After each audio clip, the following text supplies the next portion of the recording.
So hello again. So we can start now. So hey guys, welcome to our webinar with the title Application and Importance of STEM and Social Entrepreneurship. This lecture is a part of the Saturday lecture program led by Fatima Al-Fihri Open University in partnership with the Social Sciences Lab. My name is Irina. I'm a communication officer at Fatima Al-Fihri Open University, and I'll be your mediator. So I'm here today with our speaker, Stanley Anigbogu. He's a 21-year-old Nigerian storyteller and creative technologist. He's the founder of ArtecHubs Nigeria, a leading STEM tech skill acquisition company for young minds in the southernest region of Nigeria. Stanley Anigbogu is an internationally recognized award-winning innovator and filmmaker, winner of the J&J Champions of Science 2020, Diana Award Recipient 2021, Fallen Walls Finalist 2020, and the Opportunity Desk Impact Challenge winner 2021. Stanley is a current Google Creative Campus Fellow by Google 2020-2021 and Roger Hatchuel Student Academy 2021 class by Keynes Lance. So, hi Stanley, how are you? Can you tell us a little bit more about yourself and start talking about application and importance of STEM in social entrepreneurship, please? Welcome again. Thank you. So I am a creative technologist. Apart from the awards and the recognition, I am a person that is passionate about science and technologies, and also telling stories that on how science and technology can change the world.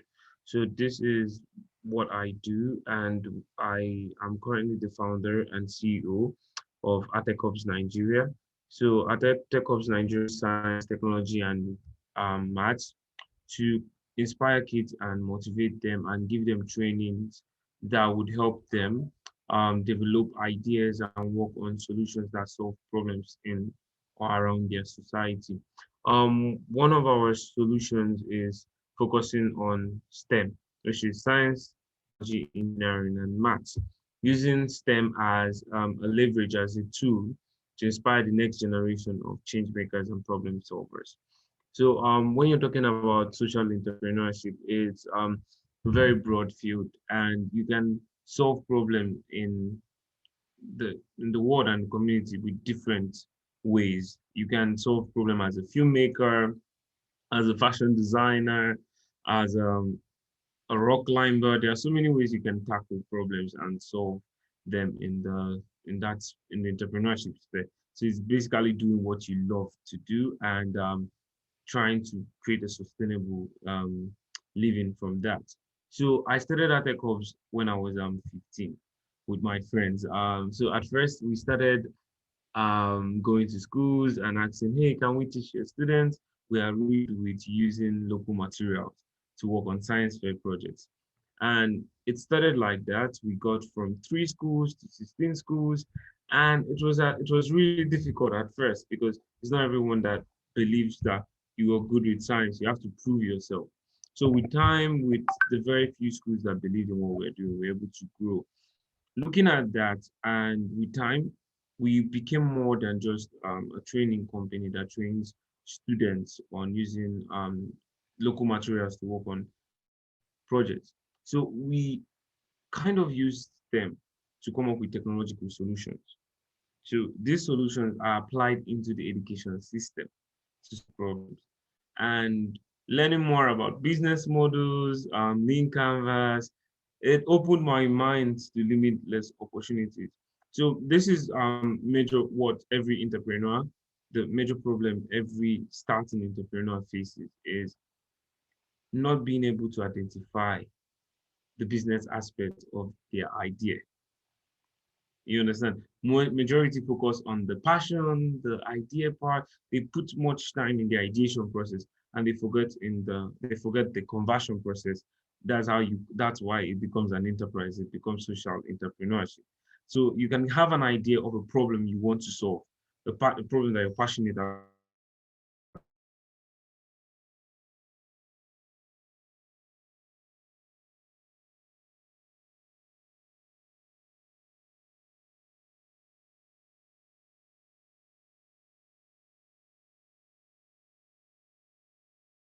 from school to school. I'm sorry, from school to.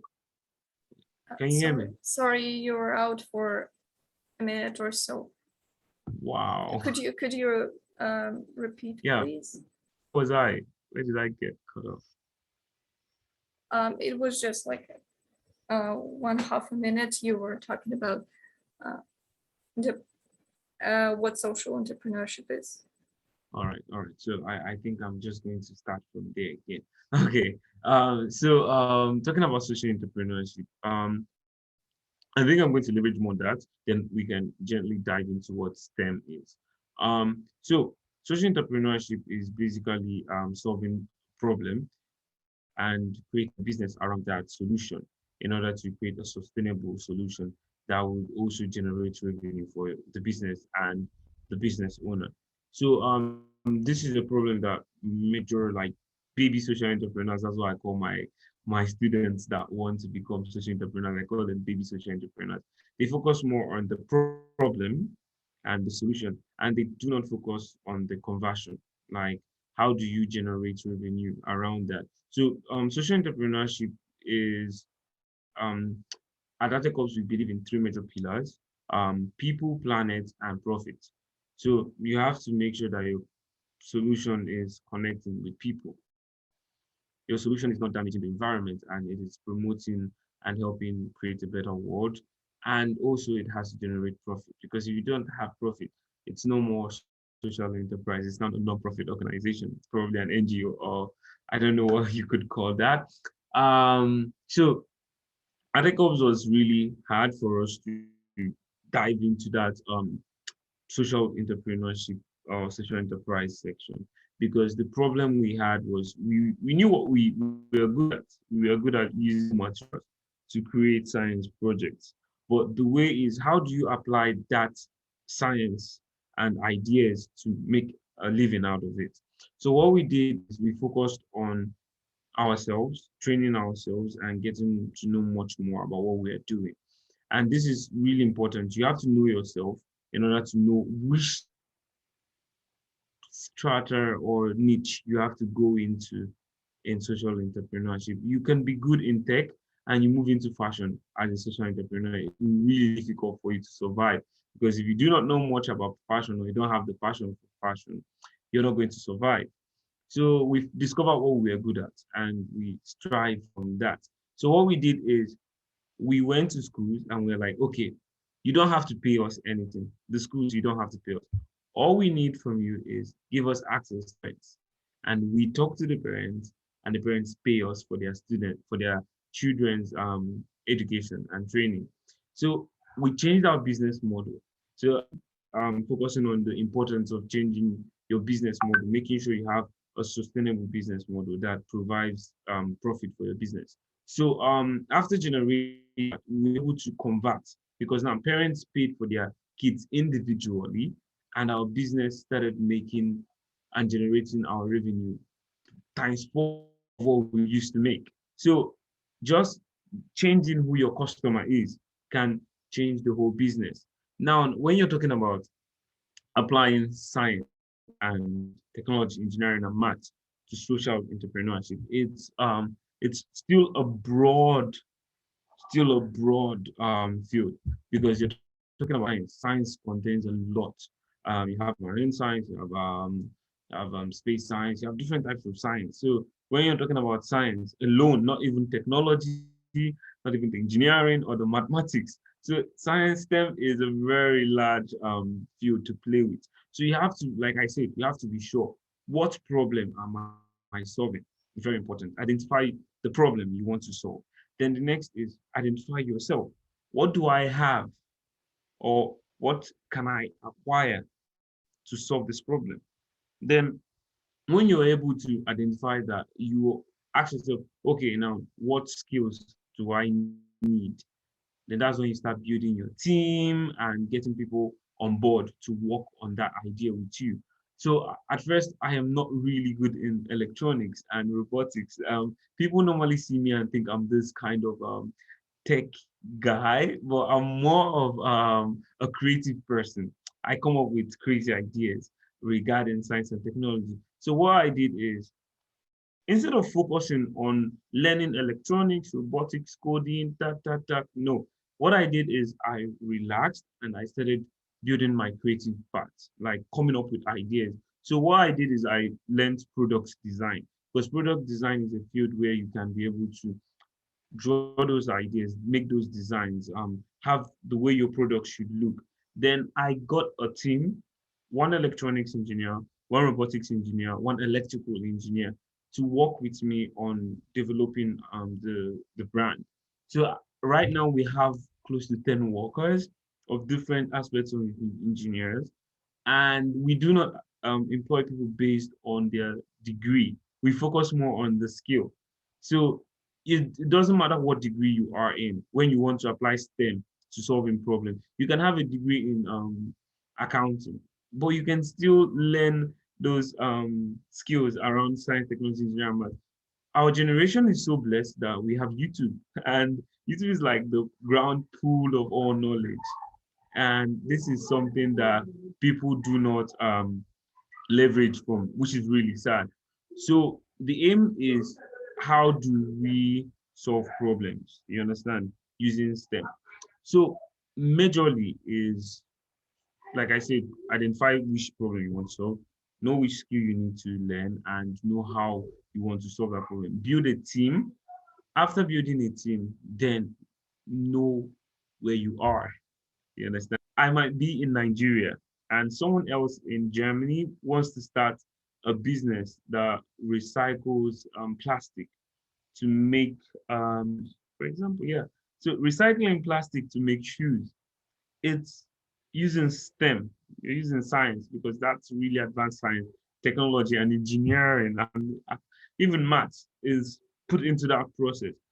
But the person has access to the tools and machines to make that.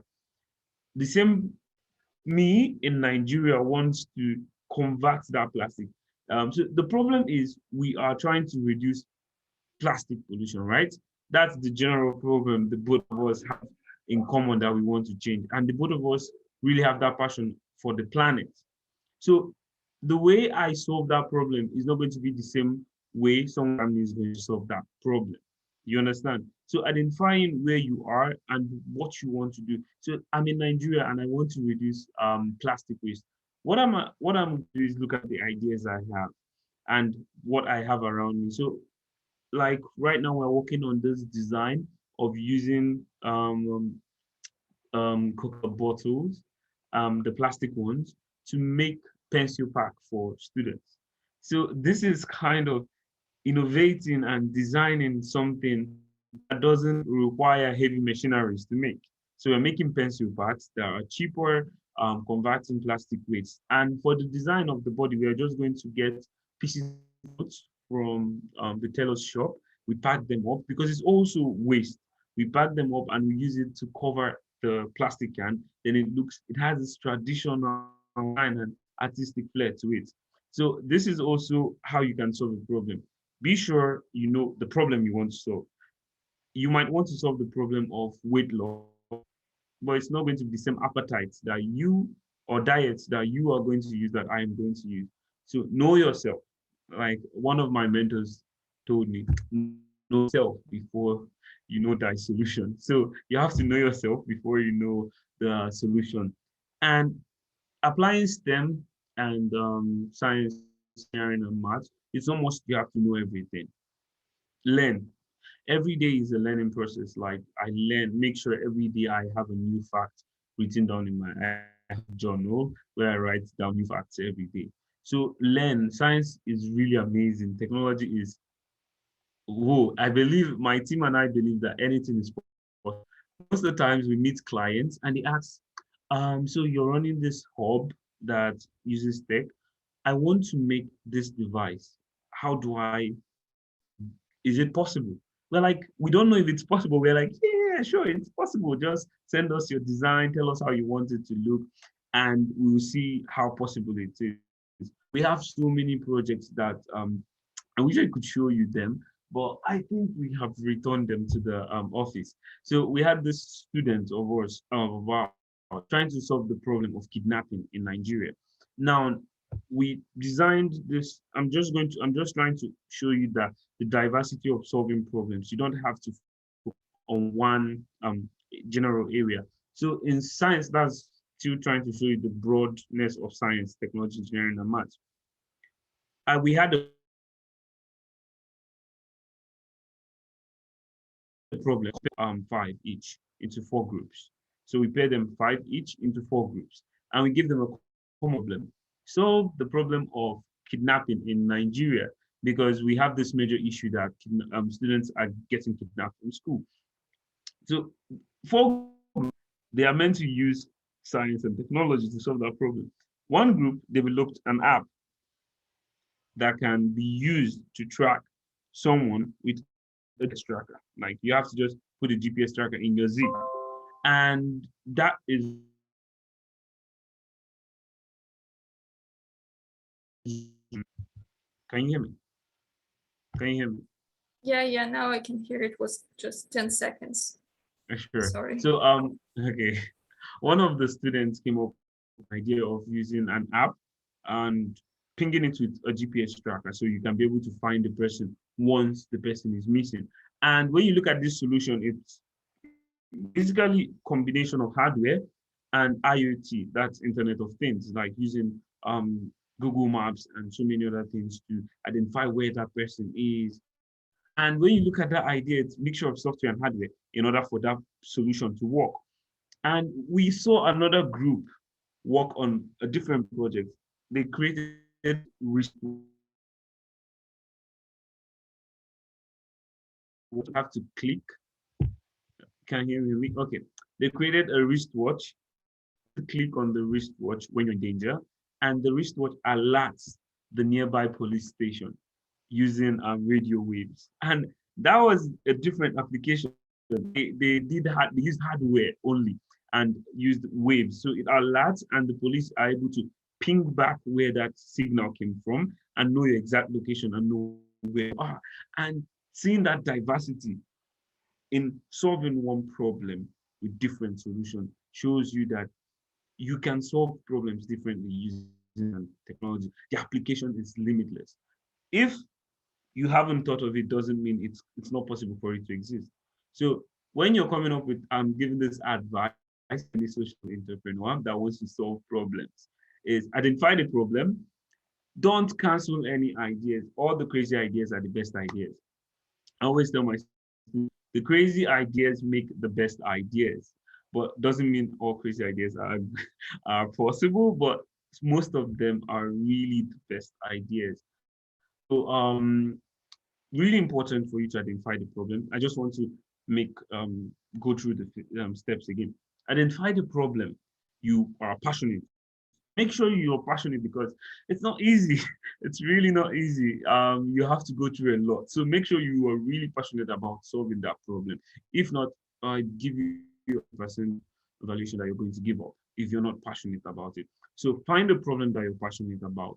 Number two is identify yourself. What do you have? What are you good? Like me, I have people skills, I have communication skills, I have creative skills. I'm good at coming up with crazy concepts and ideas. I know that's what I'm.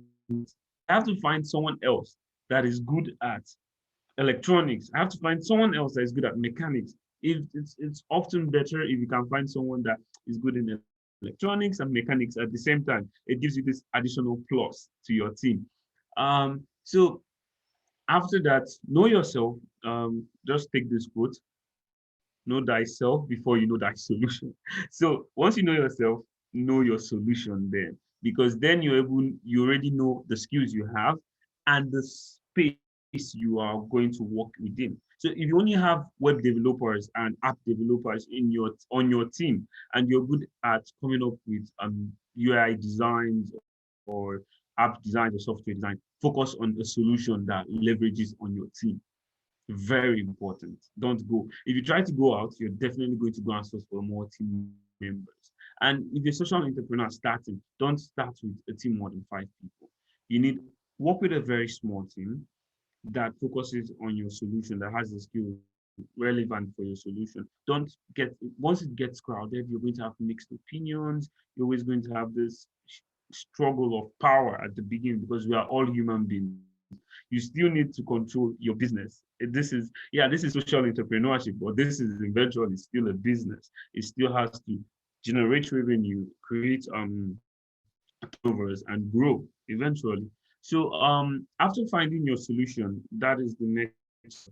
Then look at what is already existing. Very important. And this is, I'm still talking about the application of STEM as a social, like into social entrepreneurship. Look at the already existing solutions towards that problem you're trying to solve. Once you see those solutions, you compare it to your solution, then that's where innovation comes in. You understand? That's where you have to be sure, what did these guys do wrong? How do I do it better? So I love telling people my ideas. It's one of the good things about how I work. We decided to solve the problem of lack of clean water, and we looked at the already existing solutions of these devices that collect atmospheric air and convert it to clean water. So after looking at those designs, we found that they were really expensive, and the purification process took a little bit long. The water didn't collect really fast. So we knew that we couldn't speed up the water collection process, but we focused on something that we know that innovation doesn't mean you have to make your device better. Innovation is making it cheaper, focus on one thing at a time, make it cheaper or make it smaller. That it's all innovation. Do you know reducing the size of a remote, like this remote, reducing the size into a voice control remote is going to be groundbreaking for you're going to have a leverage against the company, of course. So we focused on how do we reduce the price of the device using local materials. So we focused on using e-waste, which is electronic waste, to design a portable device that can collect atmospheric air and make it into water. Make it smaller, make it cheaper. Don't make it faster because it's going to cost you more to make it the process faster. But you have to write all this down. Be sure of what you want to do. Make sure, remember, focus on what your resources can handle. You can, yeah, seek for investors. But I would give you advice as a social entrepreneur, don't go seeking for investors if you don't have a strong ground or projection or traction of how your business is going. First of all, focus on love money. So love money is money from friends and family and your pocket savings. So basically more family and friends is love money. Yeah. So focus on your friends and family. At first, probably they're going to call you crazy. People are going to say, we don't understand what you're doing, but they are going to definitely help out because you're family. If you don't have family, you can speak to people that you know that might believe in what you're doing.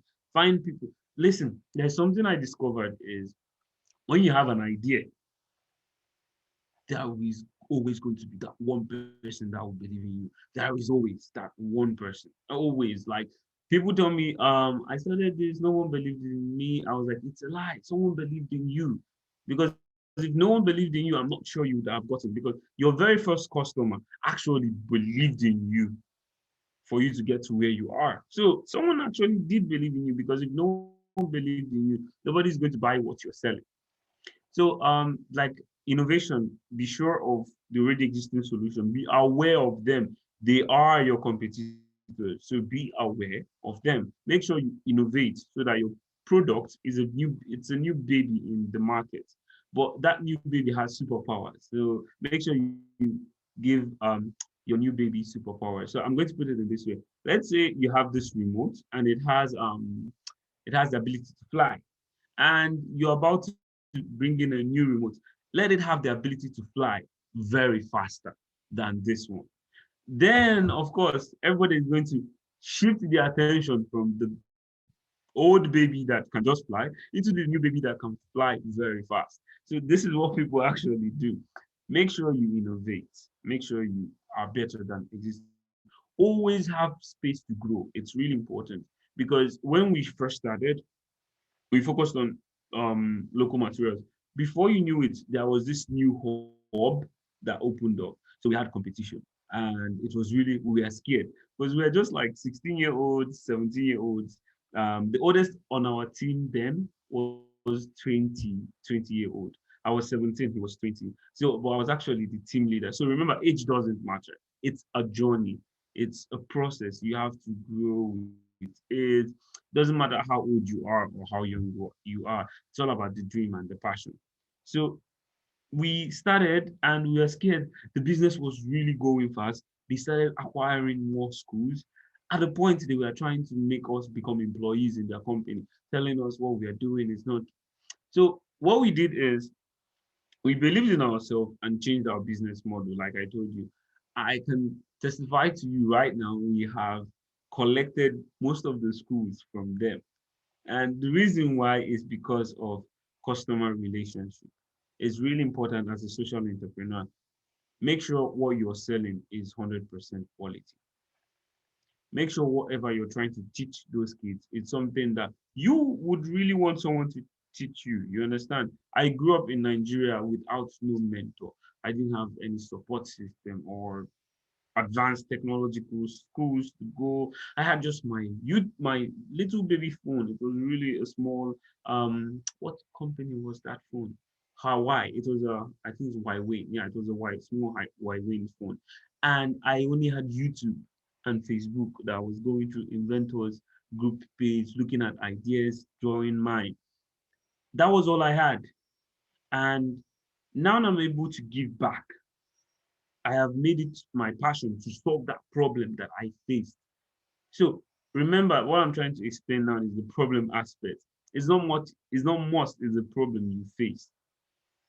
It might be a problem your granny faced, a problem your neighbor faced, or a problem that the whole world faced. For example, I'm working on because we work on so many ideas. So during COVID-19, we designed a portable automated hand sanitizer system. But we are trying. I was asking myself, okay, this is a period where lots of innovators were working on projects, and you had thousands of ideas, millions of ideas popping out from the whole world to solve COVID-19. And I was like, okay, I want to make an automated hand sanitizer dispenser. I don't have the skills to make a ventilator or a very high-tech mask. So what I did is look at what is existing and how do I make it better. So I figured out you have automated hand sanitizer dispensers, but people just pass right by them. They don't use it. The reason is because they don't have any, like if there is no security guard to make sure that they use the sanitizer, they are just going to walk past through. So I designed automated hand sanitizer dispenser with a security system. So before you pass through, it beeps an alarm and tells you, hey, you have to sanitize. If you do not sanitize, it's just going to keep on beeping an alarm till you go back and sanitize. So once we did that, we had NGOs buying what we were selling, but most of them were saying, "Can you remove the alarm system? It's too loud. Put like a flashing light." So we did use an indicator light that keeps on flashing to visibly tell the person, "Hey, you have to sanitize." So this is also innovation. You have to change so many things. Listen to your customer. Very important. As a hardware developer, software developer, you are selling tech. Make sure you listen to your customers' feedback. If not, maybe you like me, I love the beeping sound because it's like really annoying. You have to go back. But my customer's like, nah, it's too loud, it's disturbing in the office. Can you change it for us? I was like, okay, sure. Before you knew it, people wanted the ones without even the alarm system because we are selling something cheaper and more effective. So we removed the whole security system. So this is also to tell you an idea will change with time. Make sure you have that space for it to change. And do not hug onto one idea. Don't hug onto one idea because there's something I do when I get a new idea. I leave it in my mind to battle itself. After 1 week, I come back to that idea. If it's still clear, I take it down and write it down. But after 1 week, if it's fuzzy and or I eventually forget about it, I forget about the idea because it didn't survive in that battleground in my mind. So don't huddle onto an idea. Ideas will change. Ideas have to change for you to grow. if your ideas are still, you can't compare someone selling a car from 1780 something to someone selling a Ferrari 2021. You can't compare the speed, the style, and compared to what someone was selling 200 years ago. And you can't compare the mobile phones then and the mobile phones now. Sorry, the cell phones, not even the mobile phones. So you have to have the space to grow and the ability to grow. So yeah, that's more on the application aspect of how do you integrate science and tech and have a clear vision and milestone for social entrepreneurship. The importance of STEM is limitless. I don't know if majority of you would know what the SDGs are, which are the Sustainable Development Goals by the United Nations. So these are 17 goals that were set by the United Nations. You can check them out online. They are called the SDGs. There are 17 of them. So they are like, one is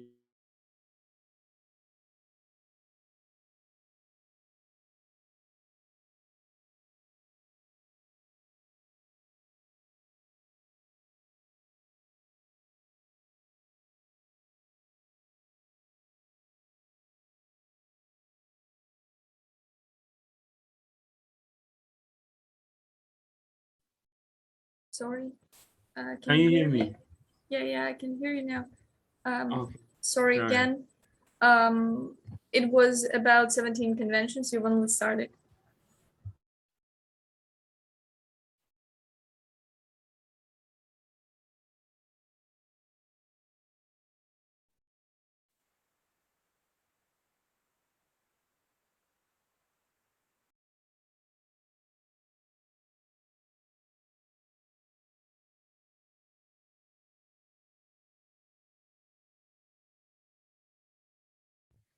Hello?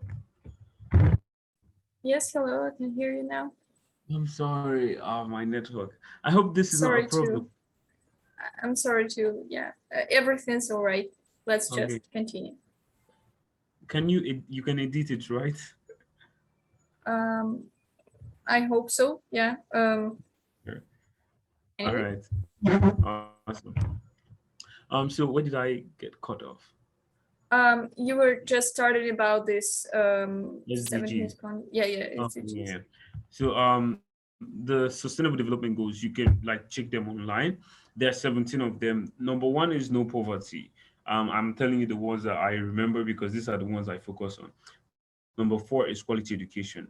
Number six is clean water and sanitation. Number seven is clean energy. So these are goals set by the United Nations so that the world can be able to move on to that next greener planet and better people and better lives for people.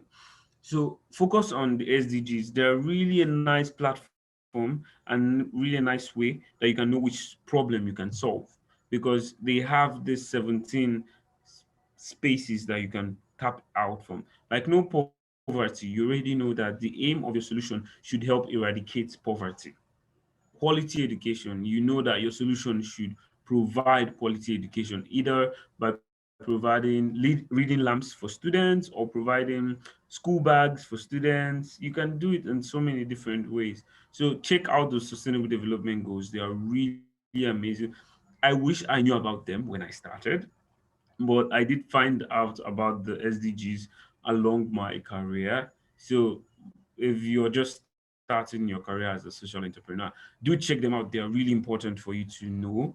And if you can just pick four or five that you're really connected with, you can start with there and to know how to build. They can serve as a foundation for you to build your social enterprise. And there are so many opportunities that you can apply for in order to grow your business. The importance of STEM and technology, engineering, and math is that the application is limitless. In the fashion industry, you need science, technology, and maths. You need innovation, you need technology, you need in the water industry, you need the same thing. In the music, in the filmmaking industry, you need tech. I'm also a filmmaker, and I have a lots of cameras that I need. They are also tech. I have like this advanced lights. I have this really nice setup. Majority of them are tech-based items. And when you look at this, most of the gadgets I use, like the lights I use, we made it ourselves at ArtecHubs. And when you look at the way we constructed them using local materials, you see science and technology can be applied in different ways. It depends on what problem are you trying to solve. Don't focus on the solution at first. Identify a problem, identify yourself, then you can find a solution. You're going to know the best way to find a solution. And don't try to do everything by yourself. You're going to fail. Find people. At first I didn't find people. That was the problem. I tried. I'm going to do this by myself. I believe in myself. I am going to change the world with my ideas. And I found myself a really tough corner, but I had friends that were really persistent. We want to help you. Let us help you.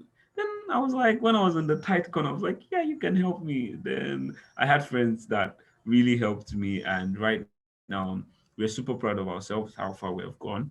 And as a young entrepreneur, the advice I would give any entrepreneur using science, technology, and maths, which is STEM, is be sure of what you want to do before you do it. Don't take too much time. Execute. Don't doubt yourself. If you doubt yourself, that idea is going to die before it comes out. So be sure what you want to do. Make sure you have the right skills to execute that. Be sure that you can learn those skills if you want to. As a CEO, I reply emails.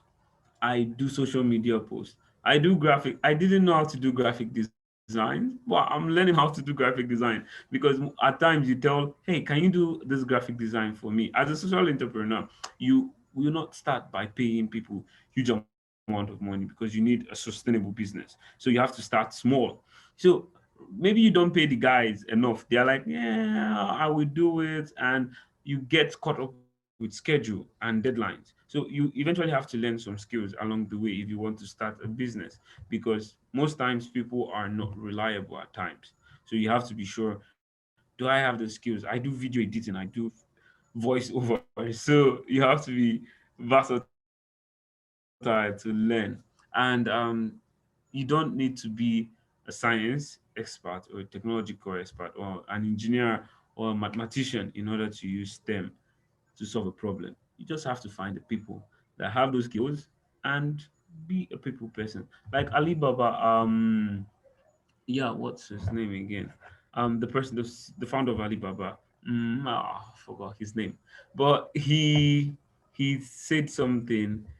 Jack Ma, yeah, Jack Ma said something in his interview. He said, "I don't know business. I don't know accounting. I don't know sales. I know people." That's what he said. I know people. I am good with people. So what I do is, the hardest thing in the world is to bring two smart people to work together. It's hard. You can't bring smart people together to work. It's always hard because they're always going to keep on butting heads. How do we? I'm smarter than you. I'm smarter than you. So the best way is, if you are a people person, be sure you can be able to navigate those people to work together. Like in my team, I have really smart people, really smart. Sometimes we have so many problems with the, okay, we're going to work with this component. No, the other person, it's going to be better. So it's really difficult because you have to be the one to make them decide on what they want to do. That's the role of a leader.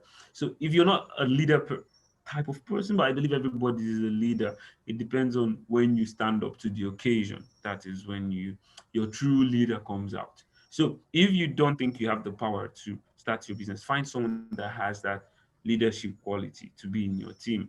Then if you have the technological skills, then you can offer that, and also it's your business idea. So when you're dividing shares and the financial aspect, I'm not really good at the financial aspect, so I wouldn't give you much advice on financial aspects of the business. I have someone that does that in my team, so that's not me. So identify a problem, identify yourself, build a team, find a solution, look at the already existing solutions, innovate, then sell, execute, sell. People are not going to buy your solutions if you don't go out there. Like when we were staying in our office for 1 week, hoping, okay, we have done advertisements, we have sent out flyers, maybe somebody's going to come. No one came. Okay, the next week I said, okay, let's change the strategy. We started going to the schools one after the other. At the end, we went to just 5 schools, and we got 4 schools out of the 5. And the one of the schools are like, they are really disturbing us right now, but we can't because we have limited resources to grow. And that's when you need investment, because investment is going to allow you to scale and have more resources to get more customers, because you might have the skills, you might have everything, but you might not have the resources to gauge up to the demand that you're going to get at the point your business. Some business die not because the business doesn't make money, it's because the business has too much demands and they are not being able to meet up to those demands, and the business might just shrinkle and just die off. So be sure that you have the know the right steps. I wish I could say everything right now, because it would be a masterclass on STEM application importance and also financial and business growth. Well, I hope you understood much more than me just giving a lecture on how to use electronics to make devices. No, I think you have to understand the structure of how STEM works for a business. So I hope that was really insightful. And yeah, thank you. Thank you very much. It was very interesting and impressive. Um, Thank you. Thank you, really. And so I have several questions. Uh, First, so you told us that you go to schools to work with young minds. And what can you name as Yeah. your so your biggest achievement with the school and people in Mm. there? Okay, actually, the biggest achievement that I ever gained was, it's not a personal achievement. It's more about, from my students' perspective, was when my student won the national competition of science and technology, and that was like a really groundbreaking moment for me. I was like, wow. And right now, most of my students are just winning so many things that I'm like, yes, this is the dream. This is the dream why we started what we are doing, because these students are going out there and they are making it. And the biggest achievement actually is the smile I see on their faces, the inspiration, and that feeling of wanting to do more is more of the biggest achievement I get. And seeing them do more is just a sprinkle on the ice cream. So for me, yeah, I believe that what we're doing is amazing and we have a lot to do. But that is my biggest achievement, seeing my students smile, grow, and expand. Yeah, that's it. Thank you. And one last question. So, what is your advice to anyone willing to pursue a career in the social entrepreneurship with a STEM background? Okay. So the biggest advice I would give is, don't think like an engineer. Don't think like a scientist when you're trying to enter into social entrepreneurship. That's the worst thing that would happen to you.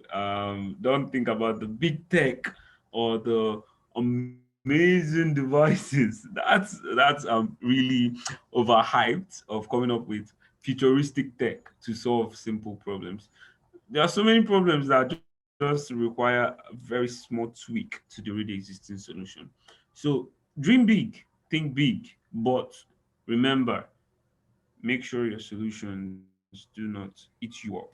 You understand? Because if you don't have the resources, you might not be able to handle the production, the manufacturing. So the advice I'll give to the person is, think like a person, think like a human being. Don't think like a scientist or engineer. Scientists or engineers are human beings, but when you're talking about social entrepreneurship, you have to be social.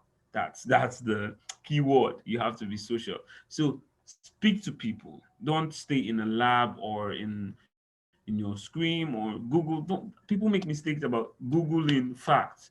Don't Google facts if you want to start a business. Go out to the field. Talk to your customers about the problems identify, know what they want to. That was a problem that we had. We did not actually talk to our customers. We said, okay, because we didn't have the skills, let's just go and do it. People are definitely going to be interested. It was a lie because we didn't know how do we get to those customers. So we thought at first that schools were willing to pay for the students, but we found out that the schools didn't care about what the students learned or what they didn't learn. They just cared that the students at the end they paid their school fees. So we figured out that after talking to the students, we figured out their parents are the ones that really care about what they learn. Because at the end of the day, the parents will always pay for the growth of their students.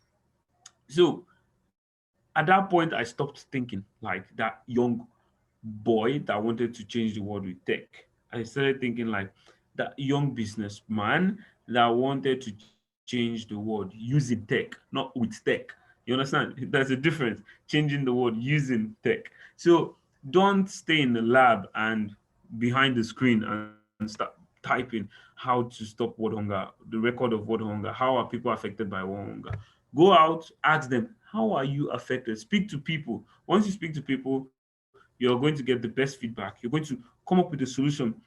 That person is going to see that solution is solving the problem that they told you, and they are going to buy it. Why wouldn't they buy it if they have the money? And make sure your product is not overpriced or your service is not overpriced, depending on your customer. So you can sell to people that are in the urban area, people that can afford it. Also know your customer. Very important. Know when social entrepreneurship is a broad field, even science and technology, it is a broad field. So I am trying my best not to dive into business model and so many other things right now. It's well, I'm just going to say it like this: stop thinking like a scientist or engineer. Think like a human being. Speak to people. And also know who your customer is. Very important. If you want to sell to people that are in a poor rural community, make sure your product is cheap and affordable. You want to sell to people that are average earners, make sure your product is attractive and still affordable and functioning. Then if you're trying to sell to the big guys on top, make sure your product is really fancy, luxurious, functioning. They don't care about. So far as it solves their problem and it's functioning and it's fancy, they are going to buy it because they have the bars. But for me, I'm trying to solve problem for people that do not have the money to afford big STEM trainings. So we're able to address a part of the market that people are not touching because we make our services way cheaper than the other STEM hubs. Like in my hub, we charge half of the price that one of the hubs in that same state is charging. So it's just like we are really like cheap, but we are high performing. We perform more than our students outperform their students in all competitions. So that's why you see people leaving their businesses to their customers diverting into our own services because the customers like, wait, these guys are way cheaper, they are way effective, their students are doing good. So why don't we use their services? But with time, we are definitely going to we are gently increasing the price to match the quality of the training. So know your customer, think like a human being, go and ask questions, speak to the customers, and believe in growth. Start small, but dream big and think big. So that's it. Thank you. I think this was an amazing lecture. It was very useful and inspirational, what is also a very important thing. And so thank you very much, Stanley, for your time and your valuable talk and answering our questions. And thank for everyone who is watching. So have a good day and good luck in your future career steps and development. Thank you so much. Thank Thank you you. so much. Really appreciate it. Thank you.